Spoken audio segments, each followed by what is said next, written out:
Hey goblins, welcome back to my channel. Today we're going to be making an emulsified sugar scrub, and I'm going to show you how to do that using only ingredients from Dollar Tree. Okay, so the first thing that you're going to need is some kind of soap base that you can melt. So the first option is going to be any of the Pears transparent soaps.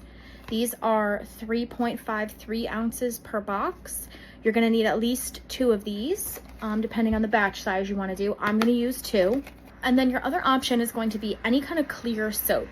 So see how this is completely clear? There's nothing in it. Do not be fooled by the ones that have the loofahs in it. Those are not okay because they have the loofah in it already. Basically, you need some kind of a melt and pour base, and this is definitely a melt and pour base.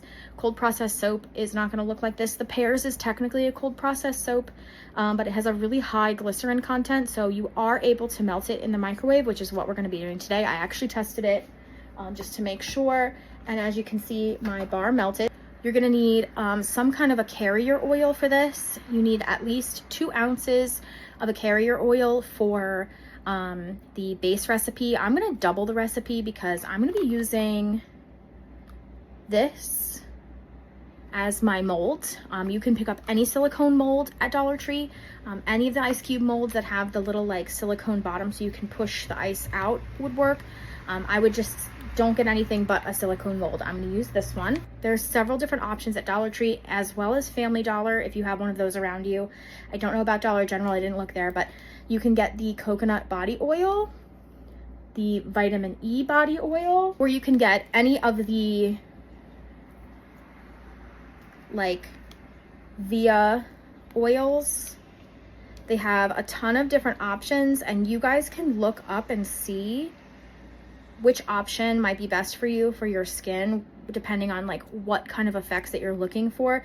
But these are all kind of a mix of just generic carrier oils. So for this one, I'm probably gonna just do a mix of the coconut vitamin E and then one of these.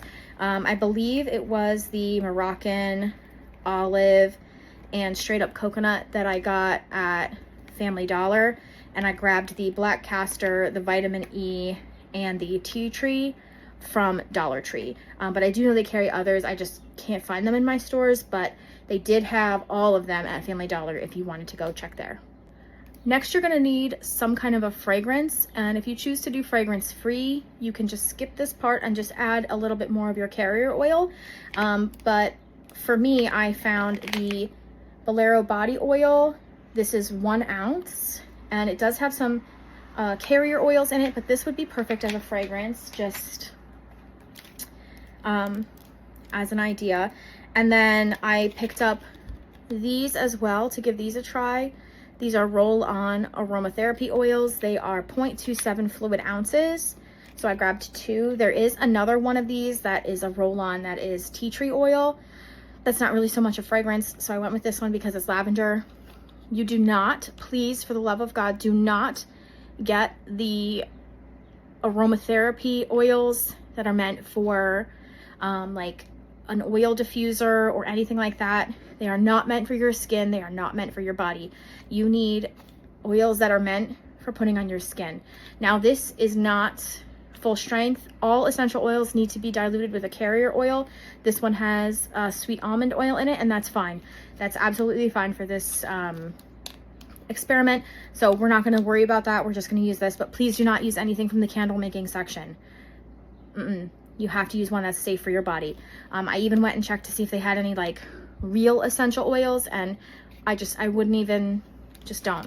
Just get this one or one of the many like body oils that they have in a Bolero line. Those will be fine. So the last ingredient that you're gonna need is granulated sugar. You can do this with a salt as well if you wanted to do salt scrub cubes. So let me grab you what I got. If you plan on doing salt scrub cubes, I would suggest the extra fine Himalayan pink salt. You could try with Epsom salts. I haven't tried it, but this you could substitute for the sugar as long as it's an extra fine, or you're gonna slough all your skin off. So it's also 1,000,000 degrees in here today, but I just want to point out that if you see this in your store and think that you want to use this for your carrier oil, Please do not. This is going to make your bars too hard. You're not going to be able to use them as well. You need a fractionated coconut oil. I know this looks liquid right now because it's so freaking hot in my apartment, but in the store it was completely solid. You need a fractionated coconut oil, which means that it is liquid at room temperature, and that's what this is going to be for. So please just don't get that one. Okay, so then for tools that we're going to need for this, like I mentioned previously, you're going to need some kind of a silicone mold. I picked up this one. Dollar Tree has plenty. You're going to need a measuring cup to melt your soap in, as well as have your ingredients. Please use a dedicated one. Please buy a new one. Do not use something that you're going to put food in. Have your own measuring cup specifically for this. And then you're going to need some kind of a jar. So I'm going to use this for mine. And I may make some other kind of like salt scrub or sugar scrub. I'm going to use that for this because I may make a non-emulsified scrub, which is just when you don't use any soap. It's just sugar and oils. And that's like more of like a liquid, like the Tree Hut ones. I think that's what I'll use this for. But there's going to be a high amount of glycerin in this recipe, and it needs to be airtight or your glycerin is going to sweat and be disgusting. So I'm going to use this jar here. You are also going to need something to cut up your soap bars with.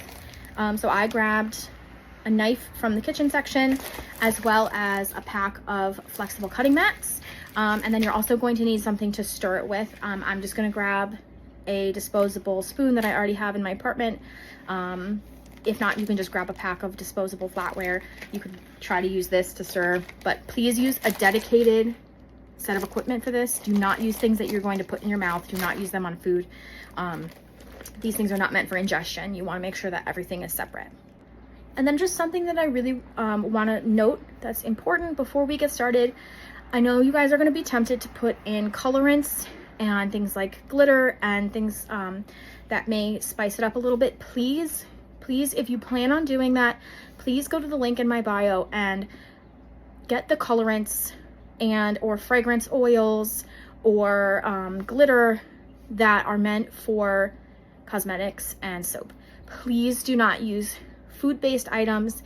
You cannot use craft-based paints. You cannot use craft glitter. Those things will not only be bad for the environment, but they will shred your skin. Craft glitter is literally just tiny little pieces of plastic. You will hurt yourself.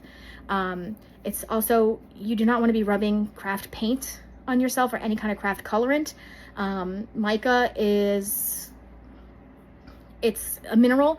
It's finely milled. You can get either mica if you're more environmentally conscious. They have cellulose-based colorants.